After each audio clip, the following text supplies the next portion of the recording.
I'm Jane Means, gift wrapping style expert for WH Smith, and I'm going to be lining a box and giving it a slight twist because many of you may be posting your presents this Christmas.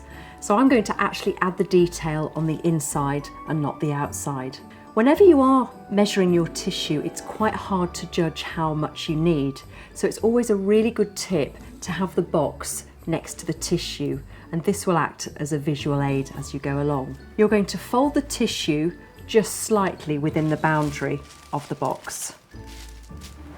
I've also folded one of the long edges in, so when you do fold that last piece of tissue in, you've got this very neat centre line.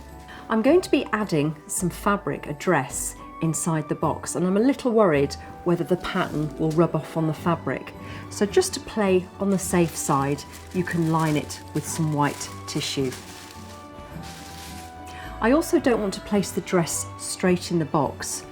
The sequins are quite heavy and it will fall straight to the bottom of the box. So I'm going to prepare it with some tissue just to lift it to the top surface. White tissue is absolutely fine for this. And I'm just scrunching up some tissue and placing it in.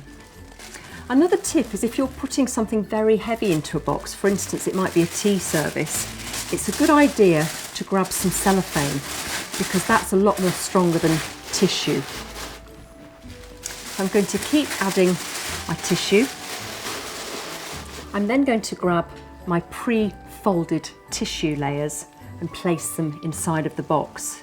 It's a good idea just to very gently fold them in half, and then you know exactly the halfway mark as you place it into the box.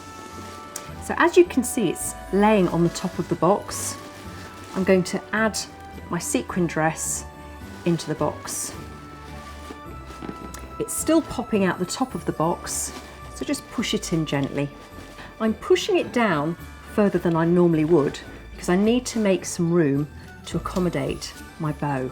You could also grab some of these confetti and sprinkle a few inside the box. Sprinkle your confetti inside. I'm then going to bring the two layers over, and the last piece of tissue, just fold it neatly under. Just rotating it around. I'm then going to grab my pre-made bow and place it onto the join. Push it down so it doesn't get squashed. Your lid is then going to go on. So when your friends or family have received their gift through the mail, they will take the lid off and be greeted with a really unexpected surprise.